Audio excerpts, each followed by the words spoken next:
Hello friends, कैसे हैं आप सभी लोग। आप लीगल एप्टीट्यूड वाले हमारे जितने भी स्टूडेंट हैं, बिल्कुल आप घबराइए नहीं। जितना मैं बता दूंगा बिल्कुल उतने में से ही आपके क्वेश्चन आने हैं।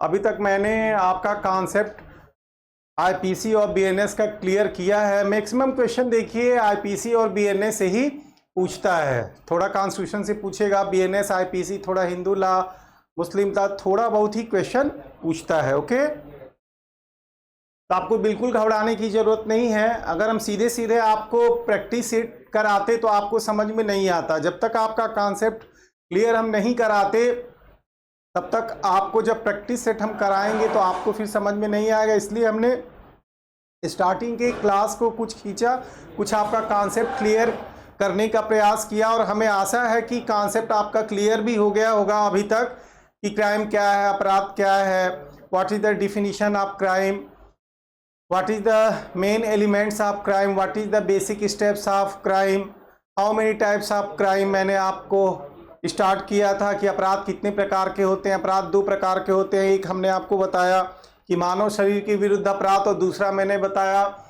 Crime against property, crime against human body and crime against property. तो हम लोग पढ़ रहे थे crime against human body.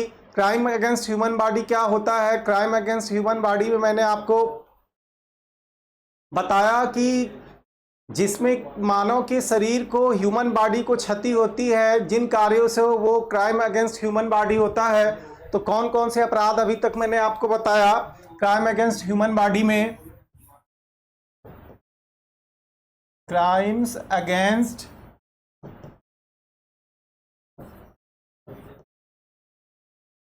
Human body, मैंने आपको मर्डर बता दिया, फिर मैंने आपको बता दिया कल्पेबल होमिसाइड,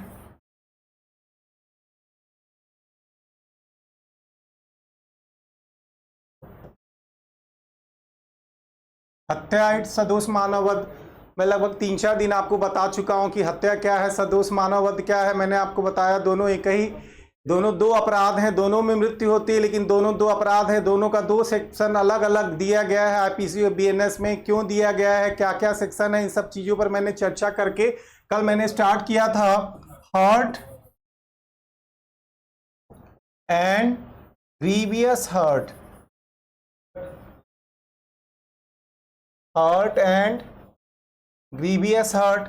हर्ट को मैंने क्या आपको बताया था, हिंदी में इसको क्या बोलते हैं? उपहति बोलते हैं, उपहति। और ग्रीवियस हर्ट को क्या बोलते हैं? घोर उपहति बोलते हैं।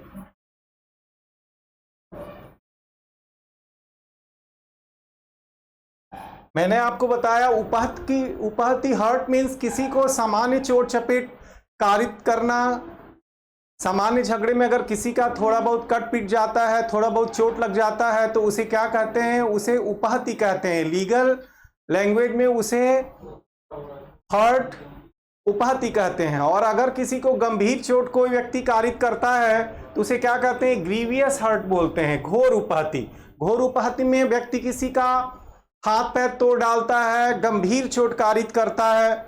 तो मैंने आपको बताया कि जब उपहति सामान्य चोट गंभीर चोट में कन्वर्ट हो जाता है तो उसी को घोर उपहति कहते हैं। लेकिन मैंने आपको कल बताया था, कल हमने चर्चा किया था कि घोर उपहति निम्नलिखित 8 तरीके से किया जा सकता है। ये आपके लॉ में, विधि में दिया गया है कि घोर उपहति के कितने प्रकार होते हैं। ठीक है, तो चाहे आईपीसी हो चाहे बीएनएस हो, आईपीसी में भी 8 प्रकार बताया गया है और बीएनएस में भी बताया गया है 8 प्रकार। तो वो कौन कौन से 8 प्रकार हैं जिसके अंतर्गत आप घोर उपहति कारित करते हैं? मैंने आपको कल बताया कि अगर कोई व्यक्ति किसी अन्य व्यक्ति को इस प्रकार उपहति कारित करता है, अर्थात चोट कारित करता है कि वह व्यक्ति नपुंसक हो जाता है। ठीक है, नपुंसक हो जाता है, या उसके दोनों आंखों में से किसी आंख के देखने की शक्ति, दृश्य शक्ति समाप्त हो जाती है, विजन पावर समाप्त हो जाती है, या दोनों कानों में से किसी कान की सुनने की शक्ति समाप्त हो जाती है,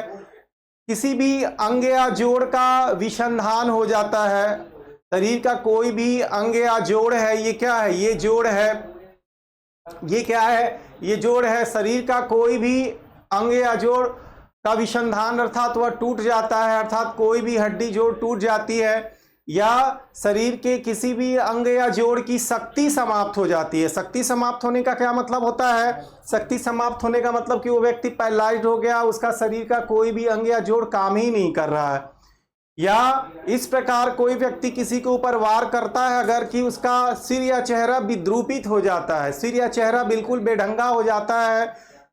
या इस प्रकार कोई व्यक्ति किसी को उपहतिकारित करता है, चोटकारित करता है कि वह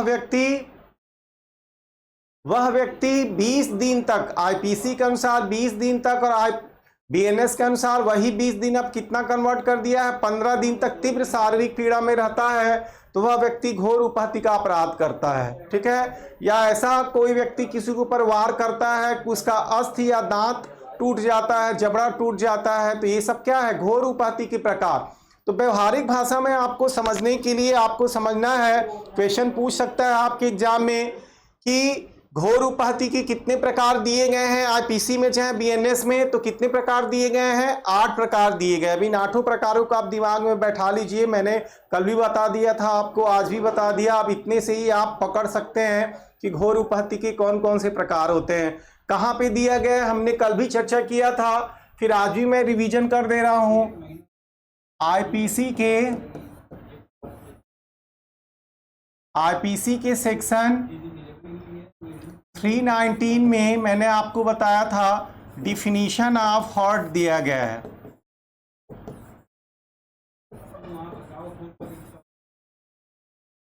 डिफिनीशन ऑफ हर्ट दिया गया, उपहति की परिभाषा।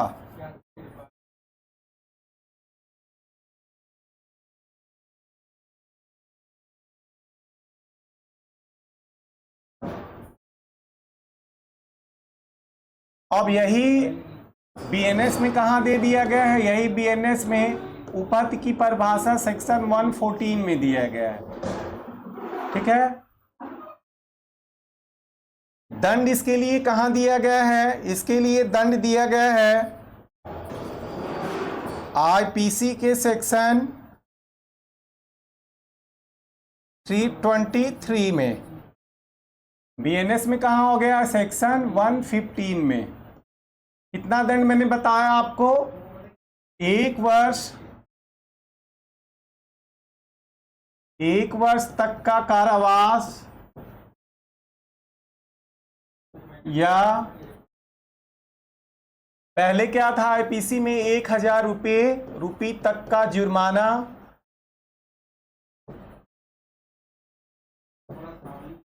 या दोनों। अब ये बीएनएस में कितना हो गया? पनिशमेंट तो इतना ही है, लेकिन अब बीएनएस में ये हो गया, धारा 115 में कितना हो गया है? 10,000 रुपये तक का जुर्माना, अर्थात 1 वर्ष तक का कारावास या 10,000 रुपये तक का जुर्माना या दोनों। इट मीन्स कि उपहति के लिए दंड दिया गया है 323 में आईपीसी में, और कहाँ बीएनएस में इसको कर दिया गया 115। ठीक है।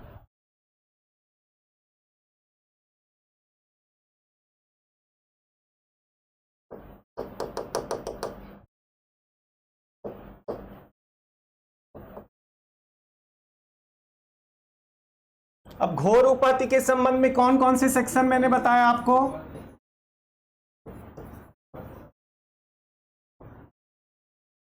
घोर उपहति की जो डिफिनीशन है,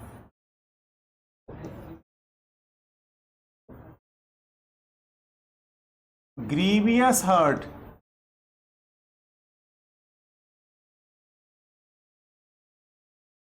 ग्रीवियस हर्ट घोर उपहति की जो परिभाषा है, ये आईपीसी में इंडियन पीनल कोड में कहाँ दिया गया है? सेक्शन 320 में।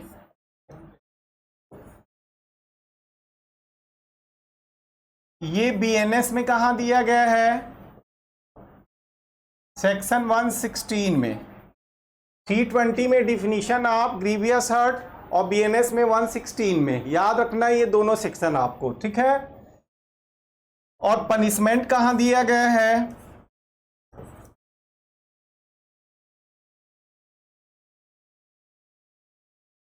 सेक्शन 325 आईपीसी बीएनएस में कहा दिया गया है? सेक्शन 117। ठीक है, क्या डिफिनीशन दिया गया है? डिफिनीशन भी मैंने आपको कल बता दिया था, आज भी आके रिवीजन कर दिया। क्या डिफिनीशन दिया गया है कि जब कोई व्यक्ति किसी अन्य व्यक्ति को इस प्रकार उपाधिकारित करता है कि वह या तो नपुंसक हो जाता है, या दोनों आंखों में से किसी आंख की देखने की शक्ति समाप्त हो जाती है, या दोनों कानों में से किसी कान की सुनने की शक्ति समाप्त हो जाती है, या सिर या चेहरा उसका विद्रूपित हो जाता है, या शरीर के किसी भी अंग या जोड़ का विसंधान हो जाता है, अर्थात हड्डी का विसंधान हो जाता है, या शरीर के किसी भी अंग या जोड़ की शक्ति समाप्त हो जाती है, अर्थात वह पैरालाइज हो जाता है, या उसका अस्थि या दांत विसंधान हो जाता है, दांत टूट जाता है, जबड़ा टूट जाता है। और 8वां, अगर एक व्यक्ति किसी अन्य व्यक्ति को इस प्रकार चोटकारित करता है कि वह व्यक्ति लगातार आईपीसी के अनुसार 20 दिन तक, देखिए यहीं से क्वेश्चन पूछ देगा कि निम्नलिखित में से घोर उपाधि के लिए कितने दिनों तक के लिए तीव्र शारीरिक पीड़ा में रहना आवश्यक है।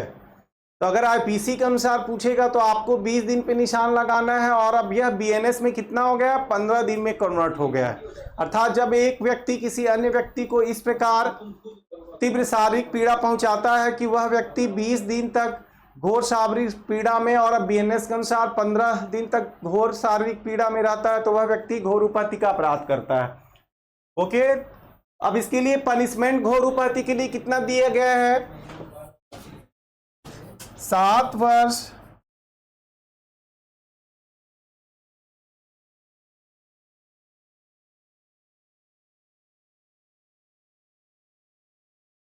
7 वर्ष तक कारावास और जुर्माना।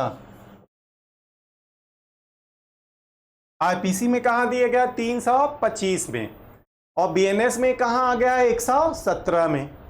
ओके, बीएनएस में 117 में आ गया है। वही पनिशमेंट है 117 में ही, 7 वर्ष तक का कारावास और जुर्माना। लेकिन 117 में इसमें कई टाइप कर दिया गया है। दूसरा टाइप क्या किया गया है कि कहता है दूसरे टाइप में, पहले टाइप में कि अगर सामान्य घोर उपाधि करता है तो 7 वर्ष तक का कारावास और जुर्माना। और दूसरे टाइप में क्या किया गया है? दूसरे टाइप में किया गया है कि यदि कोई व्यक्ति किसी अन्य व्यक्ति को मूल वंश, जाति, लिंग, भाषा, व्यक्तिक विश्वास के आधार पे या इन्हीं प्रकार के अन्य समरूप आधार पर कहीं पे जाते हैं मारपीट करने के लिए, कितने व्यक्ति जाते हैं? 5 या 5 से अधिक व्यक्ति जाते हैं, और वहां पे जाके गंभीर चोट किसी को कारित करते हैं, अर्थात घोर उपाधि के जो 8 प्रकार बताए गए उन 8 प्रकारों में से किसी भी प्रकार के अंतर्गत गंभीर चोट कारित करते हैं, या नपुंसक बना देते हैं, ऐसा मारते हैं कि उसका आंख फूट जाता है, ऐसा मारते हैं कि उसके सुनने की शक्ति समाप्त हो जाती है, हीरिंग पावर समाप्त हो जाती है, सिर या चेहरा विद्रूपित हो जाता है, हड्डी टूट जाता है, शरीर के अंग या जोड़ की शक्ति समाप्त हो जाती है, या वह व्यक्ति 20 या 15 दिनों तक लगातार तीव्र शारीरिक पीड़ा में रहता है। अब तो बीएनएस लागू हो गया है, तो अब कितने दिन मानेंगे? 15 दिनों तक तीव्र शारीरिक पीड़ा में रहता है, तो वह व्यक्ति घोर उपाधि का अपराध करता है। तो सामान्य घोर उपाधि कारित करेगा तो 7 वर्ष तक का कारावास और जुर्माना।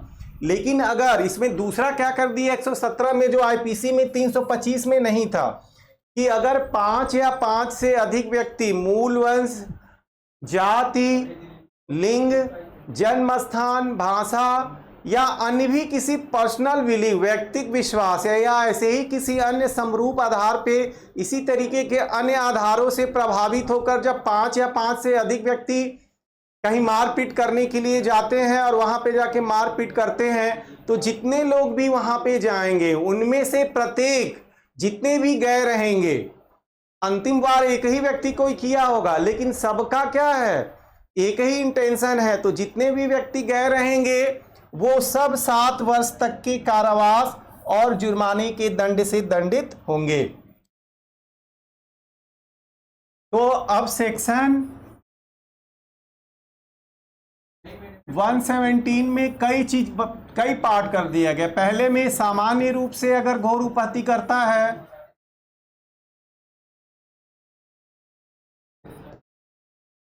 सामान्य रूप से उपहतिकारित करेगा, घोर उपहतिकारित करेगा। ग्रीवियस हर्ट तो 7 वर्ष तक का कारावास,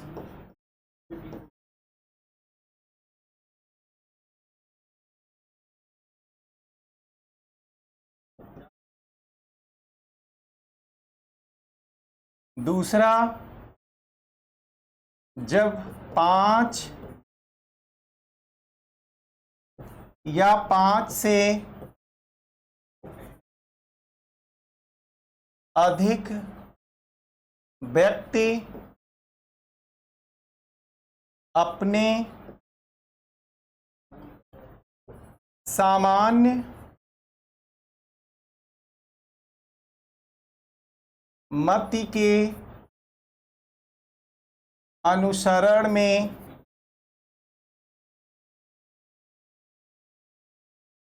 मूलवंश,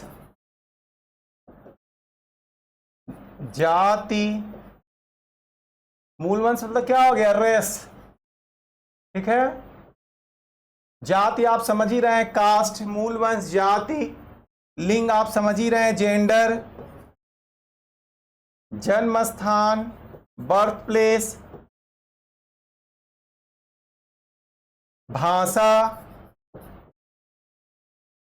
या अन्य समरूप आधार पे,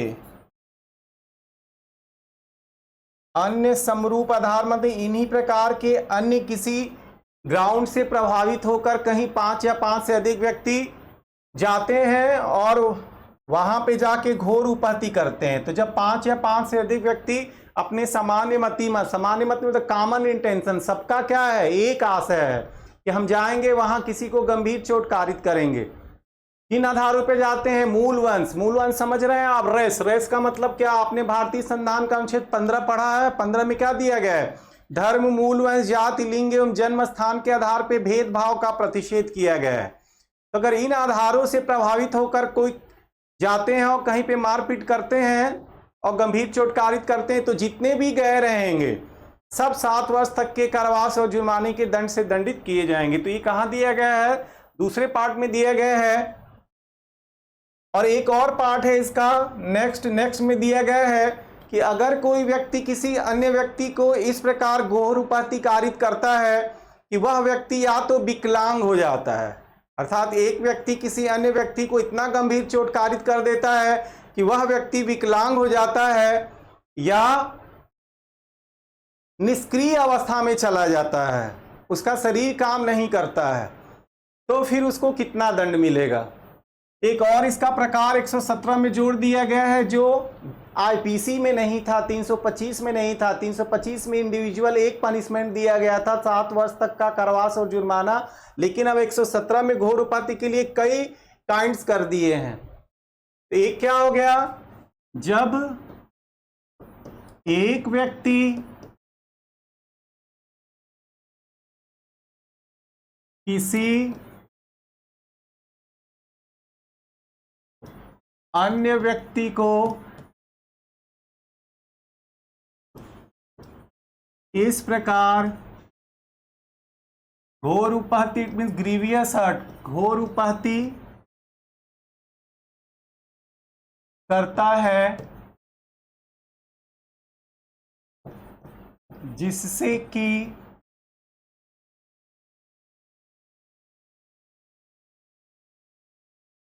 वह व्यक्ति विकलांग हो जाता है, हैंडीकैप्ड हो जाता है, विकलांग या निष्क्रिय अवस्था। निष्क्रिय अवस्था मतलब क्या, उसका शरीर काम नहीं करता है। निष्क्रिय अवस्था में चला जाता है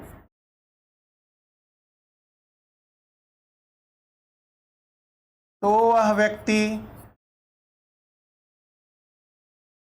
कितने दंड से दंडित होगा, 10 वर्ष तक के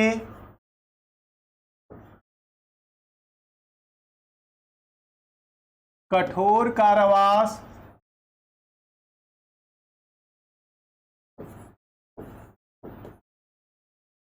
या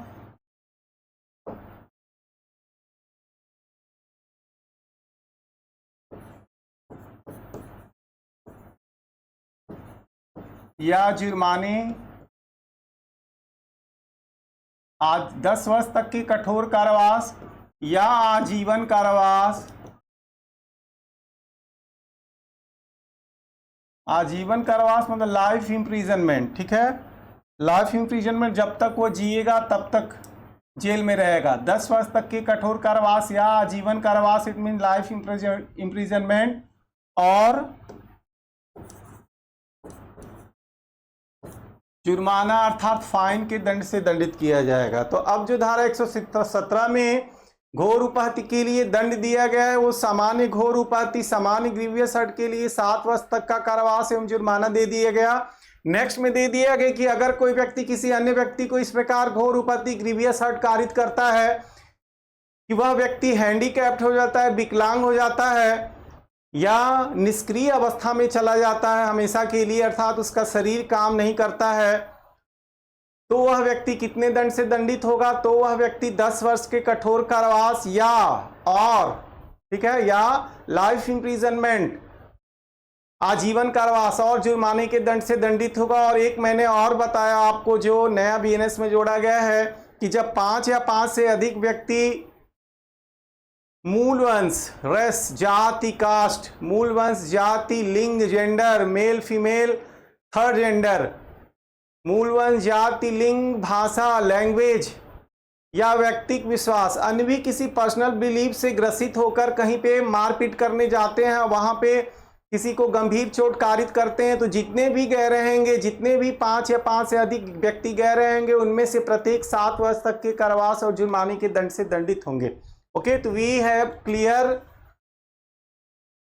what is murder, what is culpable homicide, what is hurt, what is grievous hurt, in which section these crimes are provided in IPC और BNS। कौन कौन से सेक्शन हैं मैंने आपको बता दिया, ये सारे सेक्शन रट जाइए, ठीक है।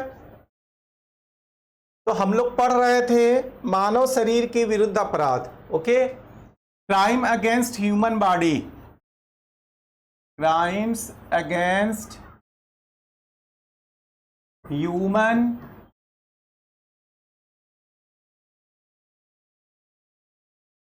क्या क्या पढ़ लिए? मर्डर पढ़ लिए,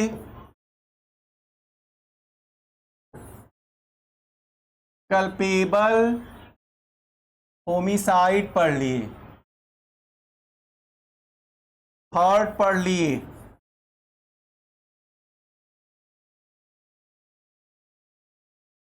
ग्रीवियस हर्ट पढ़ लिए, ठीक है। अब हम लोग पढ़ेंगे wrongful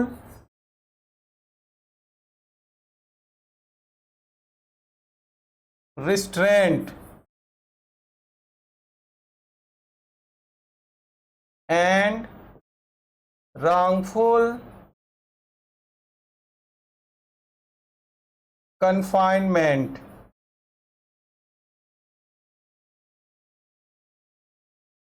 ओके, क्या बोलते हैं wrongful restraint को? सदोष अवरोध। अब आप कहेंगे कौन सी नई चिड़िया का नाम है सदोष अवरोध? कौन सा क्राइम है सदोष अवरोध? सदोष परिरोध। और रॉन्गफुल कन्फाइनमेंट को क्या बोलते हैं? सदोष परिरोध।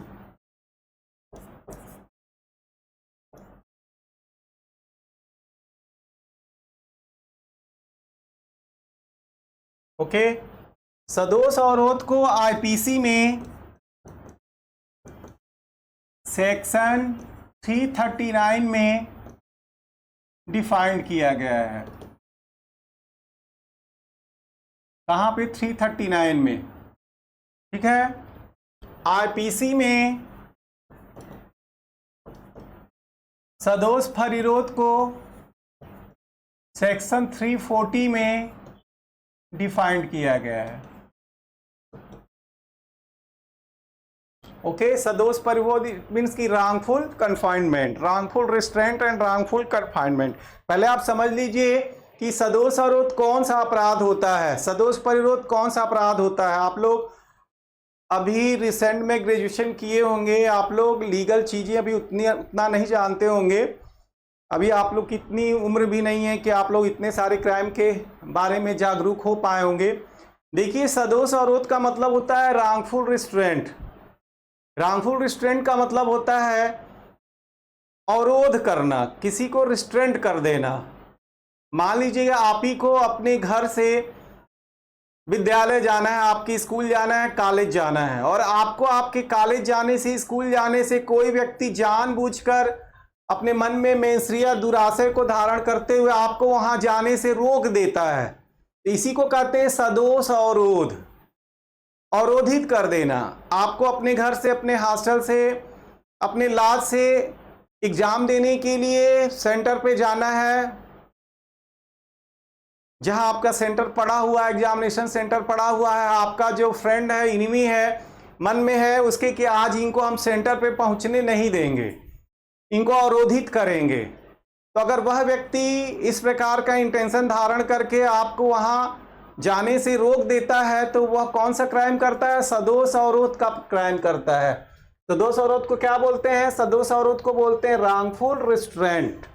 ओके, तो रॉन्गफुल रिस्ट्रेंट की, सदोष अवरोध की जो परिभाषा दी गई है आईपीसी में या बीएनएस में, अब जिसको दिया गया है, क्या दिया गया है, जब किसी व्यक्ति को उस दिशा में, जिस दिशा में उसे जाने का अधिकार है, उस दिशा में अगर कोई व्यक्ति उसे जाने से अवरोधित करता है, जैसे हम यहाँ पढ़ा रहे हैं, हम यहाँ स्टूडियो में पढ़ा रहे हैं, यहाँ से निकल के हमको कहाँ जाना है, हमको अपने घर पे जाना है, अपने मकान जाना है, अपने क्वार्टर जाना है। अब कोई व्यक्ति पहले से मेंसरिया दुराशय धारण किया हुआ है कि आज इनको हम जाने से रोक देंगे, समय पे ये घर ना पहुँच पाए, हमारे जहाँ जाने का मेरा डेस्टिनेशन है वहाँ जाने से हमें अवरोधित कर देता है। तो कौन सा अपराध करता है, सदोष अवरोध का अपराध करता है। ठीक है, तो मैंने आपको बताया कि आईपीसी के सेक्शन 339 में सदोष अवरोध को परिभाषित किया गया है। अब यही बीएनएस में, बीएनएस का फुल फॉर्म क्या होता है, भारतीय न्याय संहिता, अब यही लागू है, आईपीसी की जगह बीएनएस ही लागू है, लेकिन आपसे दोनों पूछ सकता है। ठीक है, तो बीएनएस में ये किस सेक्शन में चला गया है, सदोष अवरोध बीएनएस में चला गया है सेक्शन 126 में। कहाँ चला गया है, सेक्शन 126 में। और आईपीसी में कहाँ इसकी परिभाषा दी गई है, 339 में। ओके, तो have you clear what is the wrongful restraint. Wrongful restraint means कि जब किसी व्यक्ति को उस दिशा में, जिस दिशा में उसे जाने का अधिकार है, उस दिशा में जाने से अगर कोई व्यक्ति उसे रोक देता है, तो कौन सा अपराध करता है, सदोष अवरोध का अपराध करता है। आपको एग्जाम में सब्जेक्टिव मेंस नहीं लिखना है, आपके एग्जाम में, लीगल एप्टीट्यूड के एग्जाम में सिर्फ क्वेश्चन आने हैं ऑब्जेक्टिव टाइप के, व्यवहारिक भाषा में मैं आपको बता दे रहा हूं। ठीक है, आप देख के ही निशान लगा लेंगे। कैसे क्वेश्चन पूछेगा आपके एग्जाम में, लीगल एप्टीट्यूड के पूछेगा कि अगर रमेश एक व्यक्ति या एक व्यक्ति, ला में ABCD करके पर्सन का नाम दे देते हैं, कि अगर एक व्यक्ति अपने घर से निकलकर अपने एग्जामिनेशन सेंटर पर जाता है, अपने घर से निकलता है अपने एग्जामिनेशन सेंटर पर जाने के लिए, उसे भी एक व्यक्ति के द्वारा रास्ते में ही रोक दिया जाता है कि वह अपने एग्जामिनेशन सेंटर पे या जो भी उसका डेस्टिनेशन है वहां पे ना पहुंच पाए, तो वह व्यक्ति निम्नलिखित में से कौन सा अपराध किया है। कौन सा अपराध होगा, 4 ऑप्शनल दे देगा, सदोष परिरोध, सदोष अवरोध, उपयुक्त दोनों, उपयुक्त में से कोई नहीं। किसमें निशान लगाएंगे, सदोष अवरोध। Have you clear what is wrongful restraint. अब देखिए सदोष परिरोध, सदोष परिरोध को क्या बोलते हैं, रॉन्गफुल कन्फाइनमेंट। सदोष परिरोध को क्या बोलते हैं, रॉन्गफुल कन्फाइनमेंट। तो सदोष परिरोध की जो परिभाषा है मैंने आपको बताया आईपीसी में सेक्शन 340 में दिया गया है। कहाँ दिया गया है, सेक्शन 340 अर्थात धारा 340 में। अब यही बीएनएस में कहाँ हो गया है, बीएनएस में धारा 127 में हो गया है। ठीक है, 4 सेक्शन बिल्कुल याद रखिए। आईपीसी के किस सेक्शन में सदोष अवरोध की परिभाषा दी गई है? 339 में। आईपीसी की किस सेक्शन में सदोष परिरोध की परिभाषा दी गई? 340 में। बीएनएस के किस सेक्शन में सदोष अवरोध की परिभाषा दी गई? धारा 126 में। बीएनएस के किस सेक्शन में सदोष परिरोध की परिभाषा दी गई? 127 की। तो अभी तक तो आपका ये क्लियर हो गया कि सदोष अवरोध क्या होता है। अब हम चर्चा करेंगे कि सदोष परिरोध क्या होता है। ठीक है, रांगफुल कन्फाइनमेंट किस क्राइम को कहते हैं? ठीक है, सदोष परिरोध, देखिए जैसा कि नाम से ही क्लियर हो रहा, परिरोध, परि का मतलब क्या होता है? चारों ओर। परि का मतलब क्या होता है? चारों ओर। अगर कोई व्यक्ति किसी अन्य व्यक्ति को जहां पर है वह उसके चारों दिशाओं में जाने से वंचित कर देता है, तो चारों दिशाओं में आप किसी को जाने से कैसे वंचित करेंगे? रोकेंगे। उसको कमरे में बंद कर देंगे, किसी ग्राउंड में बंद करके ताला लगा देंगे, या कहीं नहीं बंद करते हैं, कहीं बैठा ही देते हैं और वहां एक गनमैन बैठा देते हैं कि अगर जो ही ये उठे इनको गोली चला देना, इनको यहां से कहीं चारों दिशाओं में जाने मत देना। तो आप कौन सा क्राइम करते हैं? सदोष परिरोध का। क्या बोलते हैं उसको? wrongful confinement। Have you clear what is the wrongful confinement? It mean सदोष परिरोध। परिरोध, परि मतलब क्या होता है? चारों ओर। अगर कोई व्यक्ति किसी अन्य व्यक्ति को जहां पर वह है उसके चारों दिशाओं में जाने से वंचित कर देता है, तो वह व्यक्ति कौन सा क्राइम करता है? सदोष परिरोध का। अब एग्जाम्पल बना के आपके लीगल एप्टीट्यूड में क्वेश्चन पूछ देगा कि अगर एक व्यक्ति किसी अन्य व्यक्ति को कमरे में बंद करके ताला बंद कर देता है, तो वह निम्नलिखित में से कौन सा अपराध करता है? ऐसे ही क्वेश्चन पूछेगा, प्रैक्टिकल क्वेश्चन पूछता है आपके लीगल एप्टीट्यूड में, तो कौन सा अपराध करेगा? इस पे निशान लगाएंगे, wrongful confinement, सदोष परिरोध। अगर कोई व्यक्ति किसी व्यक्ति को निर्जन जंगल में ले जाके ग्राउंड में बंद कर देता है और उस ग्राउंड की दीवारें बड़ी ऊंची ऊंची हैं, वहां से वह निकल नहीं सकता है, तो वह व्यक्ति कौन सा अपराध करता है? सदोष परिरोध का। तो what is the main difference between wrongful restraint and wrongful confinement? सदोष अवरोध और सदोष परिरोध में क्या अंतर है? अब आपका क्लियर हो गया होगा। ओके, तो मैंने आपको सदोष अवरोध सदोष परिरोध की आईपीसी में और बीएनएस में क्या डिफिनीशन दी गई है और दोनों से रिलेटेड कौन सा सेक्शन है ये तो बता दिया। ठीक है, अब हम चर्चा करेंगे कि इसके लिए पनिशमेंट कहां दिया गया है आईपीसी और बीएनएस में। ओके, इधर देखिए, सदोष अवरोध, wrongful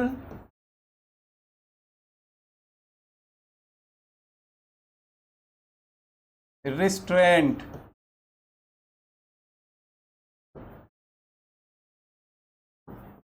wrongful confinement,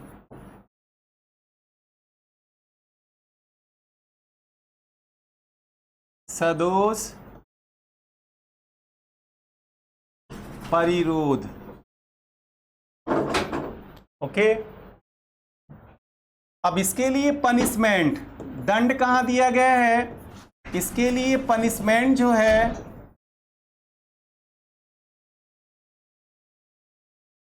section 341 IPC oblique section 126 to BNS. कितना पनिशमेंट दिया गया है? 1 माह तक का कारावास या 500 रुपये तक का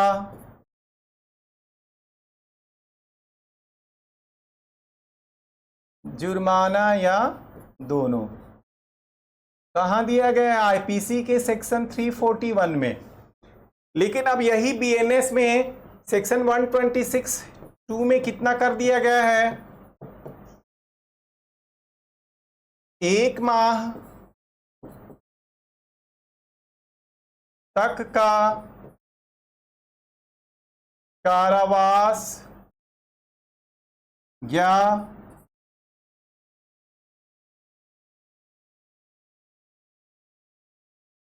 5,000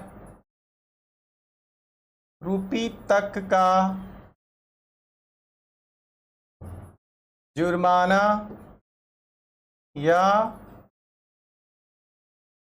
दोनों। ठीक है, पहले क्या था 341 आईपीसी में 1 माह तक का कारावास या 500 रुपये तक का जुर्माना है दोनों। अब बीएनएस में 126(2) में ही इसको कर दिया गया। 126(1) में क्या है, डिफिनीशन ऑफ रॉन्गफुल रिस्ट्रेंट, सदोष अवरोध की परिभाषा। अब 2 में यहां क्या कर दिया गया है, पनिशमेंट दे दिया गया 1 माह तक का कारावास या 5,000 रुपये तक का जुर्माना या दोनों। ओके, अभी हो गया सदोष अवरोध के संबंध में। और सदोष परिरोध में जो पनिशमेंट दिया गया है, दंड दिया गया है, ये सेक्शन 142 आईपीसी में दिया गया है। क्या दिया गया है, 1 वर्ष तक का कारावास या 5,000 रुपये अप टू 5,000 रुपये तक का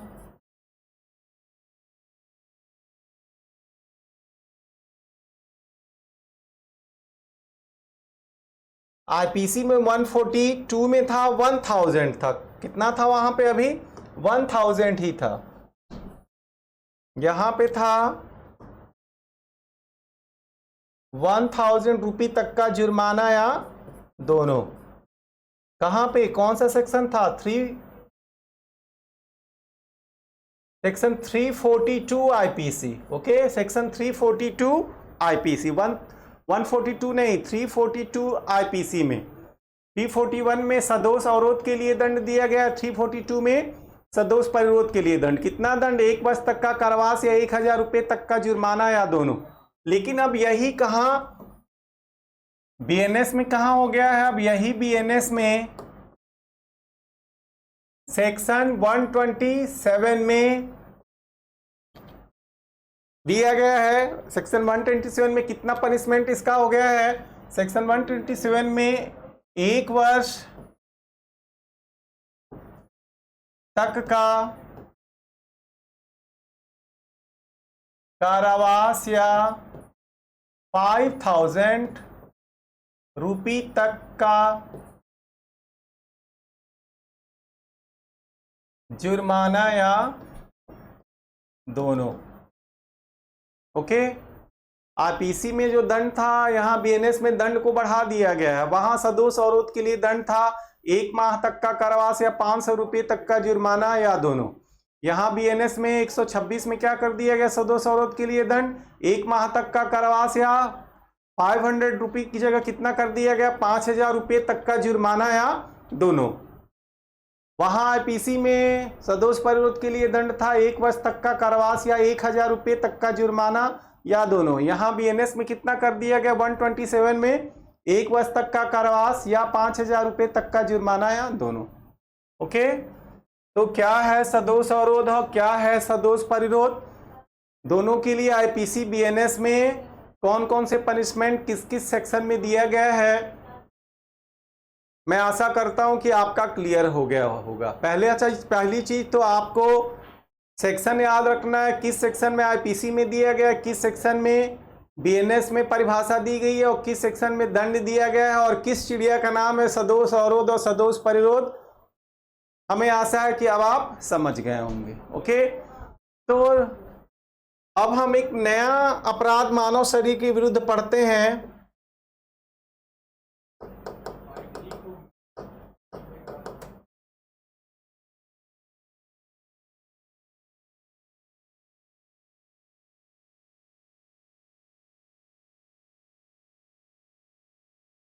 अभी तक हम लोगों ने क्या क्या पढ़ा, मर्डर पढ़ा, फिर क्या पढ़ा, कल्पेबल होमिसाइड पढ़ा, फिर क्या पढ़ा हम लोगों ने, हर्ट पढ़ा, फिर ग्रीवियस हर्ट पढ़ा, फिर क्या पढ़ा, रॉन्गफुल रिस्ट्रेंट पढ़ा, रॉन्गफुल कन्फाइनमेंट पढ़ा।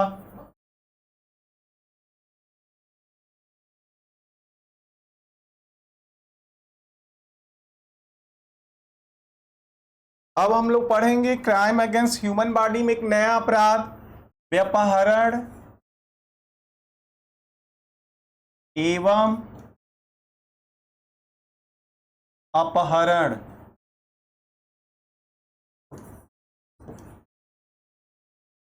Kidnapping and abduction.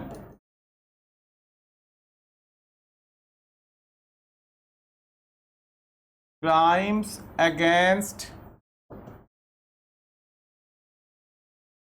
Human body में आज हम क्या पढ़ेंगे नेक्स्ट, व्यपहरण एवं अपहरण। व्यपहरण किसको कहते हैं, किडनैपिंग किसको कहते हैं, एबडक्शन किसको कहते हैं। ठीक है, पहले इससे रिलेटेड जो आईपीसी और बीएनएस में सेक्शन है उस पर हम लोग चर्चा कर लें। आईपीसी में सेक्शन 359 में काइंड्स ऑफ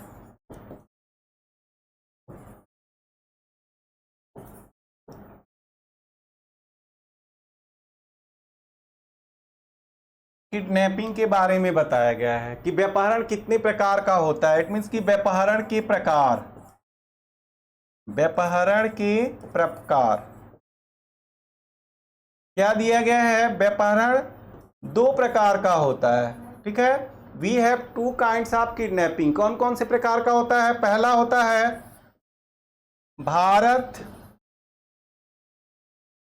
भारत में से व्यपहरण, दूसरा होता है विधिपूर्ण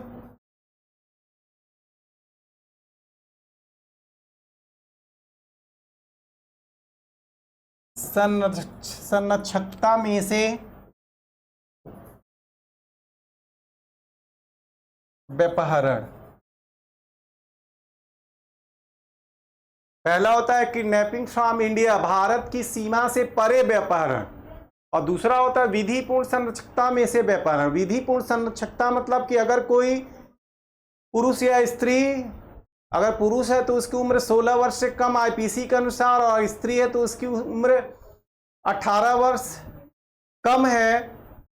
अब यही बीएनएस में कर दिया गया है कि पुरुष है तो उसकी उम्र 18 वर्ष से कम और महिला है तो उसकी उम्र 21 वर्ष से कम है, वह अपने गार्जियन के अंडर में विधिपूर्ण संरक्षकता में रह रहा है, और उसको अगर कोई बहला फुसला कर उसकी सहमति के बिना, कैसे बहला फुसला कर उसकी सहमति के बिना उसे भारत की सीमा से परे अर्थात विदेश में बहला फुसला कर ले जाता है, तो वह कौन सा क्राइम करता है, भारत में से व्यपहरण, kidnapping from India. Okay, kidnapping का मतलब होता है कि अगर कोई व्यक्ति किसी अन्य व्यक्ति को बहलाकर फुसलाकर प्रवंचनापूर्ण साधनों से, by means of deceitful ways, deceitful मतलब क्या, धोखापूर्ण आशय से। अगर मान लीजिए कोई लड़का किसी लड़की से कहता है बहला फुसलाकर कि चलो हम तुम्हें फिल्म इंडस्ट्री में ले चलते हैं, बंबई माया नगरी में, और तुम्हें वहां हम सीरियल में रोल दिलाएंगे, फिल्म में हीरोइन बना देंगे, तो वह धोखापूर्ण साधनों से, by means of deceitful ways, धोखापूर्ण साधनों से, प्रवंचना का मतलब होता है धोखा देना। तो धोखा दे के अगर किसी को कोई बहला फुसलाकर अगर भारत की सीमा से परे ले जाता है तो वह भारत में से व्यपहरण का दोषी होता है। और अगर कोई ऐसा पुरुष है जिसकी उम्र अब बीएनएस के अनुसार 18 वर्ष से कम है, और ऐसी कोई महिला है जिसकी उम्र 21 वर्ष से कम है, अगर वह क्या कहे जाएंगे, अवयस्क कहे जाएंगे। ठीक है, तो अगर ऐसा कोई एडल्ट नहीं है अभी जिसकी उम्र, वह वयस्क नहीं हुआ है, अवयस्क है। वयस्क मतलब कि वह 18 वर्ष से अधिक हो चुका है, लेकिन अवयस्क मतलब वह अभी वयस्क नहीं है, और उसके लीगल प्रूफ गार्जियन की सहमति के बिना, उसके गार्जियन के बिना परमिशन से। हम किसी भी बच्चे का गार्जियन कौन होता है? उसका जो नेचुरल गार्जियन होता है, नैसर्गिक गार्जियन कौन होता है? किसी भी बच्चे का उसका नैसर्गिक गार्जियन उसके माता पिता होते हैं। मान लीजिए उसके पेरेंट्स नहीं है, उसके माता पिता नहीं है, तो जो भी उस बच्चे का पालन पोषण करता है, मान लीजिए वह बालक संरक्षण गृह में है, तो बालक संरक्षण गृह का जो सुपरिटेंडेंट है वह उसका गार्जियन होगा। कोई बालिका है, बालिका संरक्षण गृह में है, तो वह उसका गार्जियन होगा। ओके, जहां कहीं भी अनाथालय में अनाथालय का ऑर्फन होम है, ऑर्फन होम का जो सुपरिटेंडेंट होगा वो उसका गार्जियन होगा। अगर गोद लिया हुआ कोई बालक बालिका है दत्तक, तो उसके जो दत्तक माता पिता किसको कहते हैं? जो उसको गोद लिए रहते हैं वो उसके दत्तक माता पिता होते हैं, जो उनको पालते रहते हैं, तो वो उसका गार्जियन होता है। तो अगर उसकी उम्र आईपीसी के अनुसार पुरुष है तो 16 वर्ष से कम और महिला है तो 18 वर्ष से कम, लेकिन अब यहाँ बीएनएस में क्या कर दिया है, पुरुष है तो 18 वर्ष से कम और महिला है तो 21 वर्ष से कम है, और वह जिसके साथ भी अपने गार्जियन के अंडर में रह रही है, उसके परमिशन के बिना उसे बहला फुसला कर आप अगर अपने साथ ले जाते हैं तो आप कौन सा क्राइम करते हैं? विधिपूर्ण संरक्षकता में से व्यपहरण। ठीक है, तो ये तो हो गया किडनैपिंग। किडनैपिंग का प्रकार कहाँ दिया गया है? आईपीसी के सेक्शन 359 में, और ये जो प्रकार में पहला प्रकार है भारत में से व्यपहरण, ये कहाँ दिया गया है? सेक्शन 360 में। और दूसरा जो प्रकार है सेक्शन विधिपूर्ण संरक्षकता में से व्यपहरण, kidnapping from legal full guardianship. तो लीगल फुल गार्जियनशिप से जो व्यपहरण किया जा रहा है, किडनैपिंग किया जा रहा है, इसको कहाँ परिभाषित किया गया है? 361 आईपीसी में। तो आईपीसी में व्यपहरण का जो प्रकार दिया गया है कि व्यपहरण 2 प्रकार का होता है, कहाँ दिया गया है? सेक्शन 359 में। भारत में से व्यपहरण किस सेक्शन में दिया गया है? सेक्शन 360 में। और विधिपूर्ण संरक्षकता में से व्यपहरण कहाँ दिया गया है? सेक्शन 361 में। कहाँ पे? आईपीसी में। ठीक है, अब यही चीज जो व्यपहरण है यह बीएनएस में कहाँ दिया गया है?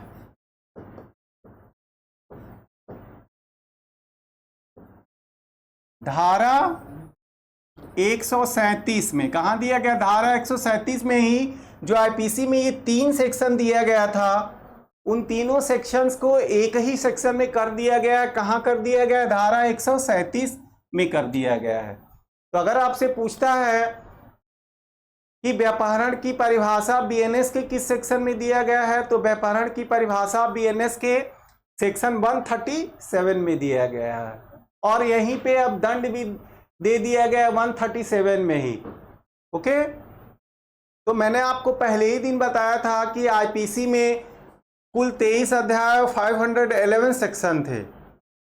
जो फालतू सेक्शन थे, आईपीसी कब बना था? 1860 में बना था। 1862 1 जनवरी 1862 को लागू हुआ था। मैंने आपको पहले ही बताया था। आईपीसी में 511 धाराएं और 23 चैप्टर थे। तो आईपीसी में जो फालतू सेक्शन थे उनको बीएनएस में क्या कर दिया गया है? एक ही सेक्शन में समाहित कर दिया गया है। आईपीसी के फालतू सेक्शन को हटा के अब बीएनएस में कुल कितने अध्याय हो गए हैं? केवल 20 ही अध्याय है। और बीएनएस में कुल कितनी धाराएं हो गई हैं? 358 ही हो गई हैं। जहां पे वो आईपीसी में 511 धाराएं थी, अब बीएनएस में कितना हो गया? 358 ही धाराएं हो गई हैं। तो क्यों हो गई हैं? क्योंकि आईपीसी में जितने फालतू सेक्शन थे उनको हटा के बीएनएस में उनको कंसाइज कर दिया गया है। ओके, तो ये किडनैपिंग से रिलेटेड जो तीनों सेक्शन थे 359, 360 और 361, ये बीएनएस में कहाँ कर दिया गया है? सेक्शन 137 में ही कर दिया गया है। ठीक है, तो क्या है व्यपहरण? आप समझ गए। व्यपहरण का मतलब कि किसी भी बालक या बालिका को या किसी विकृत व्यक्ति को, किसी भी व्यक्ति को बहला फुसलाकर धोखापूर्ण साधनों के द्वारा उसकी सहमति के बिना, मतलब आप उसकी सहमति तो प्राप्त कर रहे हैं, लेकिन कैसे प्राप्त कर रहे हैं? प्रवंचनापूर्ण साधनों के द्वारा प्राप्त कर रहे हैं, धोखा दे के प्राप्त कर रहे हैं। बहला फुसला कर अगर आप ले जाते हैं तो आप कौन सा क्राइम करते हैं? किडनैपिंग का। आप लोग फिल्मों में जो देखते हैं, फिल्म के डायरेक्टर बताते हैं कि किडनैपिंग हो गई, तो वो किडनैपिंग जो होता है वो किडनैपिंग नहीं होता है कि फिल्म का जो विलेन होता है जबरदस्ती उठा के किसी हीरोइन को ले जाता है, तो वह किडनैपिंग नहीं होता है, वो एब्डक्शन होता है, अपहरण होता है।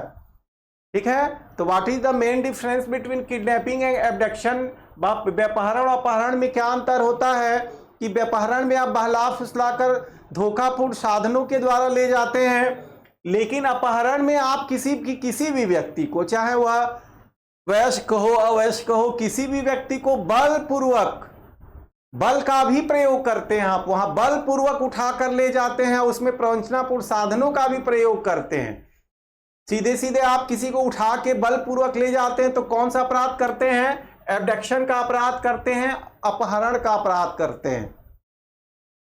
तो किडनैपिंग में आप बहला फुसला कर ले जाते हैं, ठीक है, लेकिन अपहरण में आप बल का प्रयोग करते हैं। तो व्यपहरण और अपहरण में क्या अंतर हो जाता है कि व्यपहरण में आप बहला फुसला कर धोखापूर्ण साधनों के द्वारा ले जाते हैं, लेकिन अपहरण में आप बल का भी प्रयोग करते हैं। ओके, जो फिल्मों में दिखाता है कि फिल्म का जो विलेन है हीरोइन को जबरदस्ती उठा के ले गया, और वो सब किस शब्द का यूज फिल्म में करते हैं? किडनैपिंग का। तो किडनैपिंग नहीं होता है, वो क्या होता है? एब्डक्शन होता है, अपहरण होता है। ओके, तो व्यपहरण को बीएनएस के सेक्शन 137 में अब बताया गया है, और अपहरण, एब्डक्शन पे आते हैं। अपहरण को कहां दिया गया है? आईपीसी के सेक्शन 362 में। कहां दिया गया है? 362 में अपहरण की परिभाषा दी गई है। अब यही बीएनएस में कहां हो गया है? यही बीएनएस में हो गया है सेक्शन 138 में। बीएनएस में कहां हो गया है? सेक्शन 138 में दे दिया गया है। ओके, व्यपहरण के लिए दंड जो होता है कितना होता है? 137(2) में दिया गया है पनिशमेंट। व्यपहरण के लिए दंड 7 वर्ष तक का कारावास एवं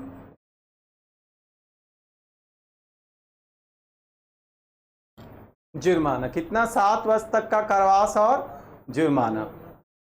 ठीक है, और अपहरण की परिभाषा 138 में दी गई है।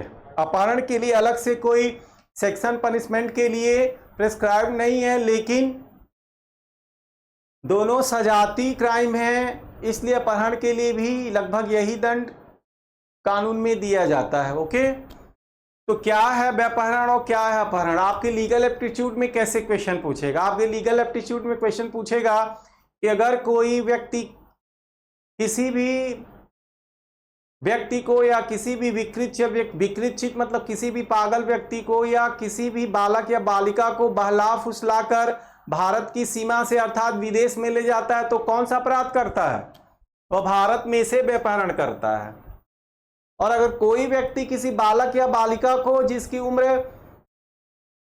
आईपीसी के अनुसार अगर पुरुष है तो 16 वर्ष से कम, महिला है तो 21 वर्ष से 18 वर्ष से कम, और अब बीएनएस के अनुसार पुरुष है तो उसकी उम्र 18 वर्ष से कम और महिला है तो 21 वर्ष से कम है, और वह अपने गार्जियन के अंडर में लीगल फुल गार्जियन के अंडर में रह रहा है, उसको बहला फुसला कर ले जाता है उसकी सहमति के बिना, अर्थात सहमति तो प्राप्त करता है, लेकिन कैसे प्राप्त करता है? बहला कर फुसला कर धोखापूर्ण साधनों के द्वारा, by means of deceitful ways ले जाता है। तो कौन सा क्राइम करता है? विधिपूर्ण संरक्षकता में से व्यपहरण। तो क्या है किडनैपिंग और क्या है एब्डक्शन? एब्डक्शन को आईपीसी के किस सेक्शन में बताया गया है? 362 में, और बीएनएस के किस सेक्शन में? 138 में। क्या है अब अपहरण? क्या है कि अगर कोई व्यक्ति किसी भी व्यक्ति को, चाहे वो वयस्क हो चाहे अवयस्क हो, कोई पागल व्यक्ति हो, कैसा भी व्यक्ति हो, अगर उसको बलपूर्वक उठा कर ले जाता है, बलपूर्वक प्रवंचनापूर्ण साधनों के द्वारा, मतलब उसमें बल का भी, फोर्स का भी प्रयोग करता है, वह कौन सा क्राइम करता है? अपहरण का अपराध करता है। इसके लिए पनिशमेंट व्यपहरण के लिए 137 में दिया गया है। कितना पनिशमेंट बताया गया है?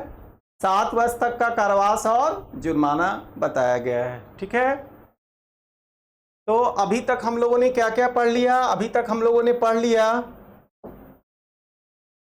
क्राइम अगेंस्ट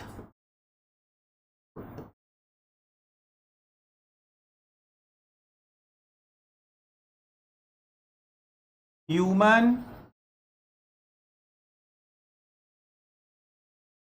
बॉडी में क्या पढ़ लिया? मर्डर पढ़ लिया,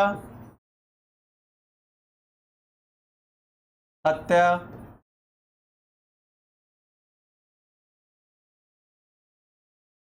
कल्पेबल होमिसाइड पढ़ लिया,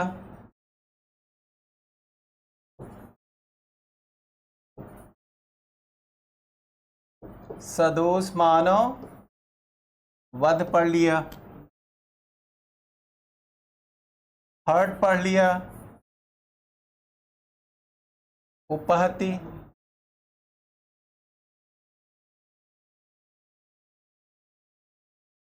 ग्रीवियस हर्ट पढ़ लिया, घोर उपहति,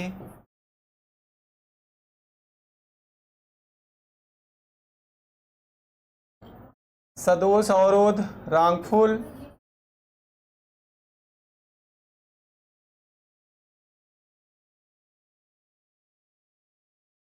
रिफाइनमेंट, सदोष अवरोध पढ़ लिया,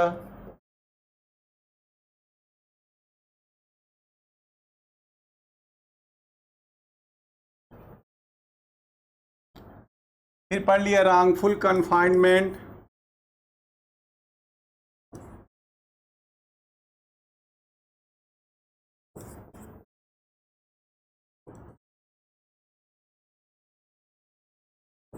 सदोष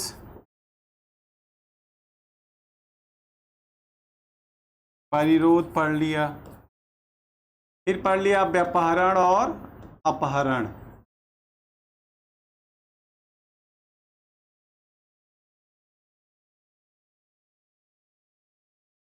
किडनैपिंग,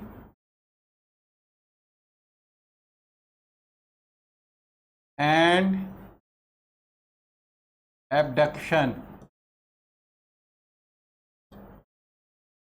ओके, हमने आपको बताया था कि अपराध दो प्रकार का होता है, एक मानव शरीर के विरुद्ध, दूसरा मानव संपत्ति के विरुद्ध। मानव शरीर के विरुद्ध कौन से अपराध होते हैं? जिसमें मानव के शरीर को क्षति होती है। मैंने पहले ही दिन आपको बताया था, we have 4 basic elements of crime. Which basic elements? अपराध कौन करेगा? कोई मानव करेगा। तो पहला अपराध का आवश्यक तत्व जब कोई एक मानव, दूसरा अपने मन में धारण किए हुए। मैंने आपको बताया था कि अपराध का सबसे जो मुख्य आवश्यक तत्व होता है वो दुराशय होता है, मेंस रिया होता है। मेंस रिया, दुराशय, दुर्धन आशय अर्थात बुरा आशय। किसी भी क्राइम को करने के लिए जो सबसे उसका मेन बेसिक एलिमेंट है वो दुराशय है। जब तक आप अपने मन में किसी बुरे कार्य को करने की बुरी इच्छा, आशय को नहीं ले आएंगे, तब तक अपराध नहीं हो सकता है। अगर आप अपने मन में किसी अच्छे काम को करने का आशय ले आते हैं तो कभी भी क्राइम नहीं हो सकता है। मैं पहले दिन से आपको बताते आ रहा हूं कि अपराध का सबसे मुख्य जो आवश्यक तत्व होता है दुराशय होता है। तो जब कोई एक मानव अपने मन में धारण किए हुए दुराशय के अग्रसरण में, तीसरा आवश्यक तत्व मैंने बताया था कि जब कोई कार्य या लोभ करता है, एक्ट और ओमिशन, हम अपने मन में धारण कर लिए किसी की हत्या करनी है तो हम मानव हैं। दूसरा आवश्यक तत्व दुराशय, हत्या करने का दुराशय धारण कर लिए तो हत्या करने के लिए हमें क्या करना पड़ेगा? कोई कार्य या लोभ करना पड़ेगा, कोई एक्ट और ओमिशन करना पड़ेगा। हत्या करना है, गोली चलानी पड़ेगी, पिस्टल कुछ भी चलाएं, डंडा, तलवार, चक्कू, तो वर्क करेंगे एक्ट। ओमिशन, लोभ। लोभ किस क्रिया का नाम है? मैं आपको पहले दिन से बताता आ रहा हूं कि जो ओमिशन होता है वह जिस कार्य को करने की आपकी लीगल ड्यूटी है होती है, अगर उस कार्य को आप नहीं करते हैं तो उस कार्य को करने का लोभ करते हैं। तो जो क्राइम होता है वह एक्ट से भी होता है और कार्यों के लोभ से भी होता है। हमारी लीगल ड्यूटी है, हम डॉक्टर हैं तो हमारी लीगल ड्यूटी है किसी की जान बचाना, और हम अपने मन में दुराशय धारण करके जानबूझकर उस डॉक्टर, उस पेशेंट को मार डालते हैं। तो हमारी जो लीगल ड्यूटी है, हम क्या कर रहे हैं? उस लीगल ड्यूटी को नहीं कर रहे हैं, लापरवाही करके उसका जान मार रहे हैं। तो हम क्राइम कर रहे हैं कि नहीं कर रहे हैं? तो जो क्राइम होता है, अपराध होता है, वह एक्ट से भी होता है और ओमिशन से भी होता है। ओमिशन क्या होता है? जिस कार्य को करने की हमारी लीगल ड्यूटी होती है, अगर उस कार्य को नहीं करते हैं तो हम उस कार्य को करने का लोभ करते हैं। तो जब कोई एक मानव अपने मन में धारण किए हुए दुराशय के अग्रसरण में कोई कार्य या लोभ करता है और उस कार्य या लोभ से किसी भी व्यक्ति को किसी भी प्रकार की, चाहे शारीरिक, मानसिक, सांपत्तिक किसी भी प्रकार की क्षति होती है, इंजरी कारित होती है, तो वह व्यक्ति क्या करता है? क्राइम करता है। तो we have 4 basic elements of crime. Which basic elements of crime? पहला ह्यूमन बीइंग, दूसरा मेंस्ट्रिया अर्थात दुराशय, तीसरा कार्य आलोप एक्ट और ओमिशन, और चौथा इंजरी, चाहे वो किसी भी प्रकार की हो। ठीक है, यही इंजरी, यही क्षति हम किसी व्यक्ति के शरीर को करते हैं तो हम शरीर के विरुद्ध क्राइम का कंपोजिशन करते हैं, गठन करते हैं। हत्या करने के लिए किसी के शरीर में चक्कू भोंकते हैं, तलवार भोंकते हैं, ईंट से मारते हैं, पत्थर से मारते हैं, गोली चलाते हैं। तो शरीर को क्षति होती है तो हत्या होता है, शरीर को क्षति होती है तो सदोष मानव वध होता है, शरीर को चोट कारित होती है तो हर्ट होता है, सामान्य चोट चपेट कारित होता है उपहति होता है। शरीर को गंभीर चोट कारित होता है अर्थात वह या तो वह नपुंसक हो जाता है, या देखने की शक्ति समाप्त हो जाती है, या सुनने की शक्ति समाप्त हो जाती है, सिर या चेहरा उसका विद्रूपित हो जाता है, अस्थि उसका हड्डी टूट जाता है, या वह 15 दिन तक लगातार अब तीव्र शारीरिक पीड़ा में रहता है वह व्यक्ति। तो शरीर के विरुद्ध ही सब हो रहा है तो घोर उपहति का अपराध होता है। किसी व्यक्ति के शरीर को किसी एक दिशा में जाने से आप रोक देते हैं तो कौन सा क्राइम करते हैं? सदोष अवरोध का। किसी व्यक्ति को जहां पर वह है उसके चारों दिशाओं में जाने से रोक देते हैं तो कौन सा अपराध करते हैं? सदोष परिरोध का। किसी को बहला फुसला कर आप धोखापूर्ण साधनों के द्वारा उसकी सहमति गलत तरीके से प्राप्त करके उसे ले जाते हैं तो आप किडनैपिंग करते हैं। किसी को बलपूर्वक उठा कर ले जाते हैं तो आप कौन सा क्राइम करते हैं? अपहरण। तो सब शरीर के विरुद्ध होता है। तो ये सब जो क्राइम है वो कौन से क्राइम है? Crime against human body. तो अभी तक हम लोगों ने क्या क्या पढ़ा? अभी तक हम लोगों ने पढ़ा हत्या, सदोष मानव वध, उपहति, घोर उपहति, सदोष अवरोध, सदोष परिरोध। फिर हम लोगों ने क्या पढ़ा? व्यापहरण एवं अपहरण पढ़ा। ओके, तो ये सब अपराध क्या है, इनके बेसिक एलिमेंट्स क्या है, इसमें क्या क्या होता है, मैंने आपको समझा दिया। इसके अलावा आईपीसी में इनसे रिलेटेड कौन सेक्शन है, इनके पनिशमेंट के लिए आईपीसी में कौन सेक्शन दिए गए हैं, इनकी डिफिनीशन पनिशमेंट के लिए अब बीएनएस में कौन कौन से सेक्शन प्रोवाइड कर दिए गए हैं, इन सब चीज़ों पर मैंने चर्चा की। तो अभी तक मैंने आपका कॉन्सेप्ट क्लियर करने का प्रयास करते हुए एक हम अब गति को प्रदान कर रहे हैं, हम स्पीड में आ रहे हैं। अब आपको हम जल्दी जल्दी एक एक क्राइम बता रहे हैं, उसके सेक्शन बता रहे हैं, उसके पनिशमेंट बता रहे हैं। ओके, तो अब हम इससे ज़्यादा बताएंगे तो हम जानते हैं आप उब जाएंगे, क्योंकि आप लॉ के स्टूडेंट नहीं हैं, आप एलएलबी नहीं किए हुए हैं, क्योंकि आप फ्रेशर्स हैं, ग्रेजुएट हैं। तो हम जानते हैं कि चीज़ें धीरे धीरे ही आपको समझ में आएंगी, और एक ही दिन अगर हम सब पढ़ा देंगे तो आपको समझ में आएगा नहीं। लेकिन हम इतना जानते हैं कि अभी तक मैंने जो भी आपको बताया है, कॉन्सेप्ट क्लियर किया है, उस बेसिस पे अगर हम आपको प्रैक्टिस सेट कराएंगे, जो भी आपको प्रैक्टिस सेट में क्वेश्चन देंगे, अगर उसको सॉल्व कराएंगे तो अब आपको समझ में आने लगेगा। ओके, तो मैं फिर आपसे कहना चाहूँगा कि आप लीगल एप्टीट्यूड के लिए बिल्कुल ही परेशान मत होइए। आपके लीगल एप्टीट्यूड के एक भी क्वेश्चन गलत नहीं होंगे। अभी आपके पास 10, 12, 15 दिन का टाइम है।